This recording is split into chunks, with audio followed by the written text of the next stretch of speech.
I was standing in the front of the room. It was a fantastic space with dark wood borders and massive windows that allowed the sun to literally bounce off the shoulders of the people who were in attendance. Like so many other times before, I was being introduced to another group of people. This day, however, I was swimming in a sea of estrogen, as I was the only male of the species in the room. And depending on how much of my biography actually gets read to the gathered people, it can end up sounding like a eulogy. As the MC rattled off my radio, writing, and speaking accomplishments, I couldn't help but think for a moment about how far I've come, and then, why do I continue to do this? This event had the women in fairly close quarters, some seated just a foot or two away from me, and it's times like these one can understand why the greatest fear most people have is public speaking. Standing up and not only being on display, but also hopefully communicating something that made the time consumed worthwhile. The hour went quickly, and for the most part, I don't remember much that came out of my mouth, as it is with just about every talk I've ever given. I never script them out or really even know what's coming next. Whatever muse that latched onto me these past 25 years or so has never let me down when it comes to apparently saying what needed to be said, not just for those who come to hear me, but for me as well. It's a synergistic dance, as basically I remind myself of what I need to reconnect with in front of other people who then bounce it back to me. Because the fact of the matter is, we always teach what we need to learn the most ourselves. My client had purchased copies of my book, Living an Uncommon Life, and prior to the event, I sat for a time signing my work, and 8 years after it was released, the messages it contains continue to resonate. The 21 people profiled in it continue to inspire. I glanced through this volume that I labored over and sweated over and at times cursed over, recalling the odd route to publication after 37 rejections, keeping in mind that 98% of manuscripts go into the garbage. As my pages eventually found their way to a friend's house in San Diego, and her dinner guest just happened to be the publisher of Hampton Roads Books, who looked at the work and said, "Wow, I really like this." I remember the countless hours I sat taking notes, reviewing materials, and just plain hunkered down at the keyboard in the middle of the night with a half-eaten sandwich, cold coffee, and only the cat to keep me company. It seems like a past life regression now when I look at that book cover. As I drew near the end of the talk, my attention was drawn to a couple of people who had actually fallen asleep while I was speaking.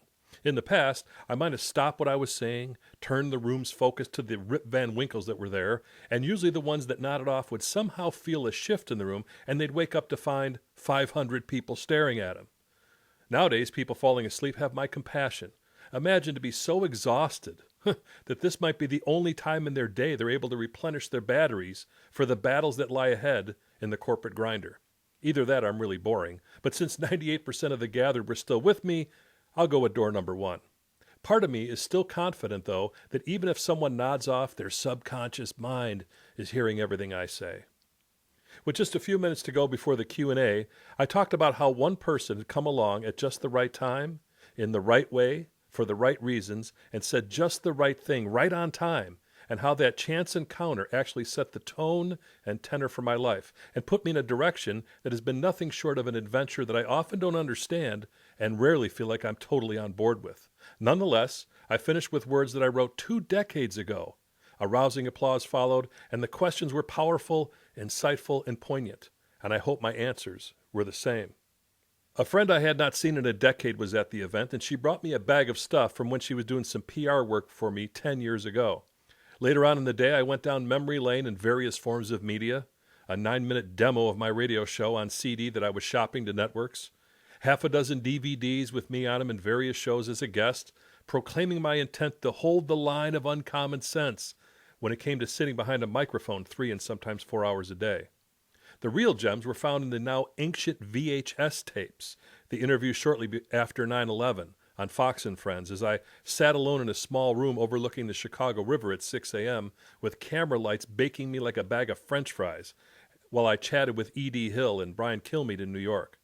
Then there was a much younger version of me sitting on a PBS show, once again defending my stance that radio can inform, entertain, and inspire all at once after just being on the air for 2 years and replacing Dr. Laura on a handful of stations. And there I am with Catherine Cryer, in a lofty studio overlooking the Big Apple, on her show, talking about the book that she so graciously penned the foreword to, the book that people were once again taking home with them. Tape after tape after tape. There I am in various incarnations, and while how I look has changed, it occurred to me after the last tape that my messages have most definitely not.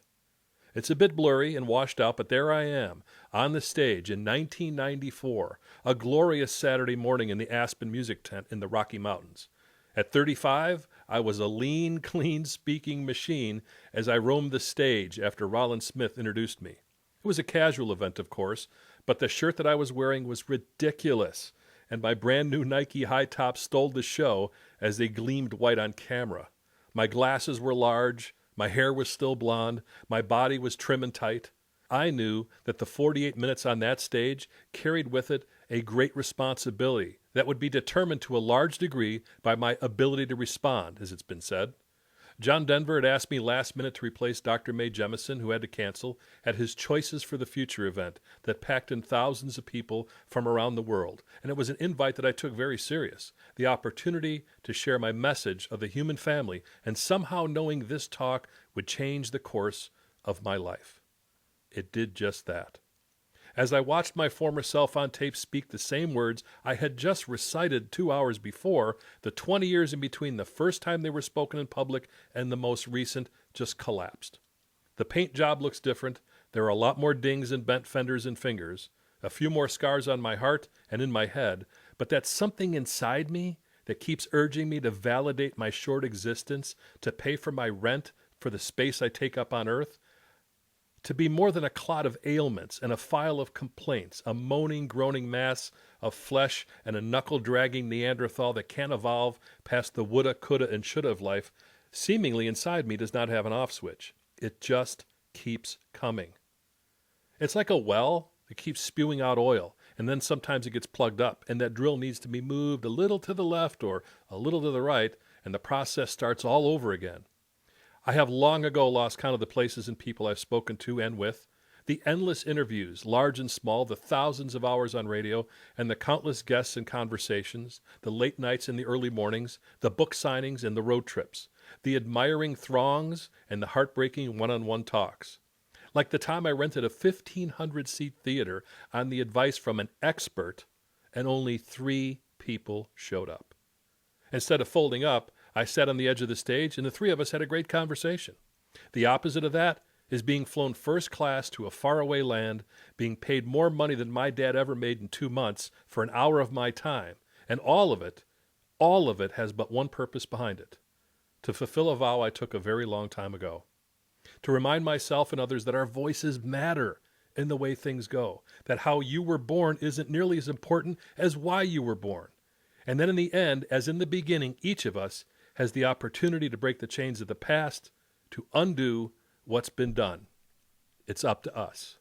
And so it goes.